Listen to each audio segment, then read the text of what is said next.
जय शंकर भगवान की जय। भगवान के पूजन में घंटा नाद, चंदन, पुष्प, तुलसी दल, धूप और दीप का महात्म्य।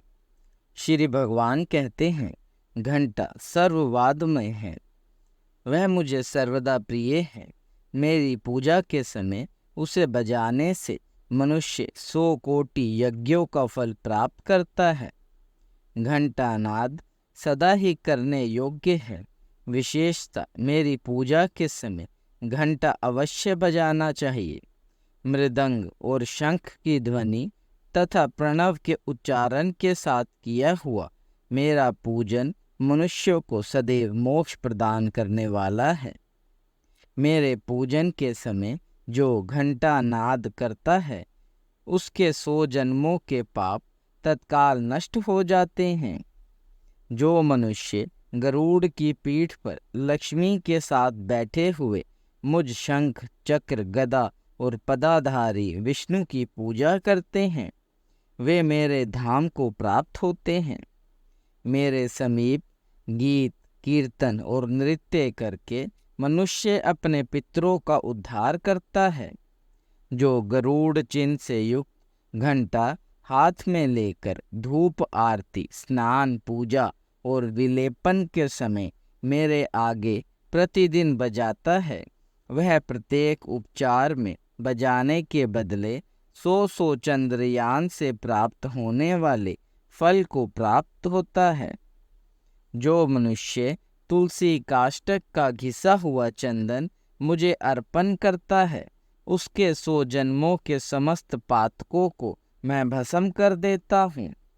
जो कलयुग के मार्गशीर्ष मास में मुझे तुलसी काष्टक का चंदन देते हैं, वे निश्चय ही कृतार्थ हो जाते हैं। जो शंख में चंदन रखकर मार्गशीर्ष मास में मेरे अंगों में लगाता है, उसके ऊपर मैं विशेष प्रेम करता हूँ। जो अगहन में तुलसी दल और आंवलों से भक्ति पूर्वक मेरी सेवा करता है, वह मनोवांछित फल को पाता है।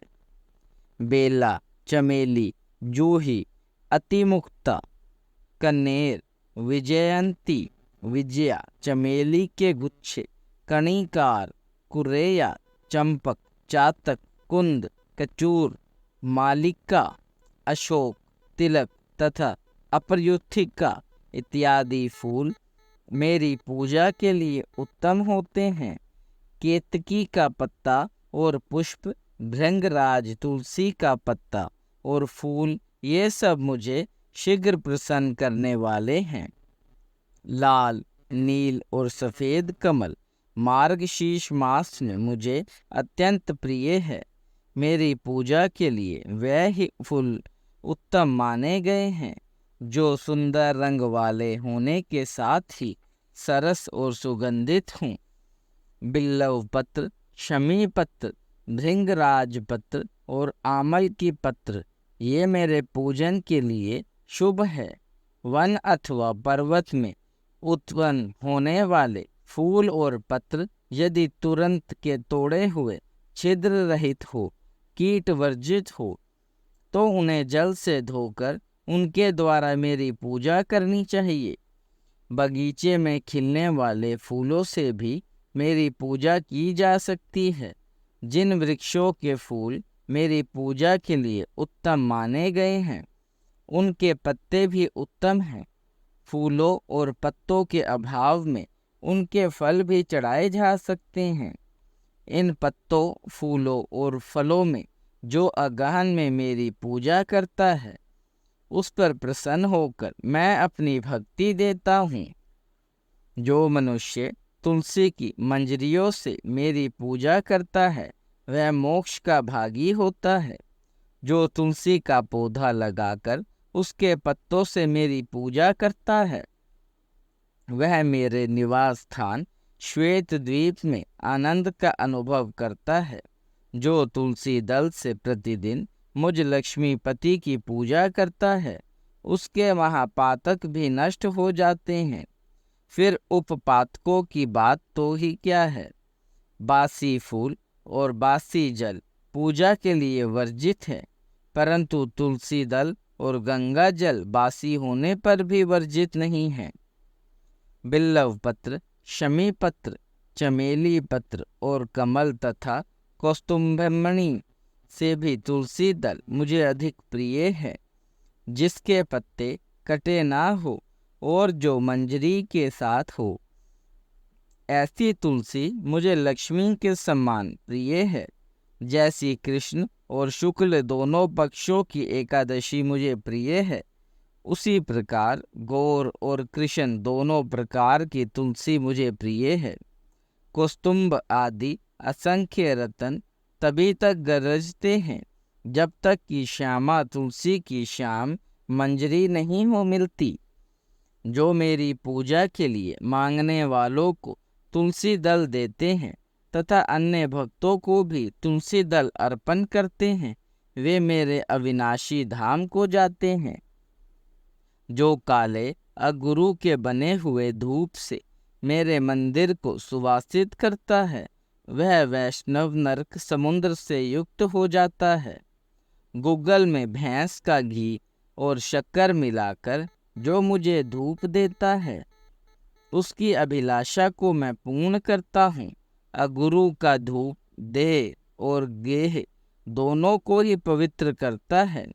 राल का बना हुआ धूप यक्षों और राक्षसों का नाश करता है। चमेली का फूल, इलायची, गुग्गल, हर्रे, कूट, राल, गुड़, छड़छरीला और रजनखी नामक गंध द्रव्य, इनके साथ धूप का संयोग होने से इन सबको दशांग धूप कहते हैं। यदि मेरे अत्यंत प्रिय मार्गशीर्ष मास में कोई मनुष्य दशांग धूप देता है, तो मैं उसे अत्यंत दुर्लभ मनोरथ, बल, पुष्टि, स्त्री, पुत्र और भक्ति देता हूँ। उनके बते और बत्तियों से युक्त और घी से भरे हुए दीपक को जलाकर जो मनुष्य मेरी आरती उतारता है, वह कोटि कल्पों तक स्वर्गलोक में निवास करता है। जो अगहन के महीने में मेरे आगे होती हुई आरती का दर्शन करता है, वह अंत में परम पद को प्राप्त होता है। जो मेरे आगे भक्ति पूर्वक कपूर की आरती करता है, वह मुझ अत्यंत और अनंत में प्रवेश कर जाता है। जो मंत्रहीन और क्रियाहीन मेरा पूजन किया गया है, वह मेरी आरती कर देने पर सर्वथा परिपूर्ण हो जाता है। जो मार्गशीर्ष मास में कपूर से दीपक जलाकर मुझे अर्पण करता है, वह अश्वमेघ यज्ञ का फल पाता और अपने कुल का उद्धार कर देता है।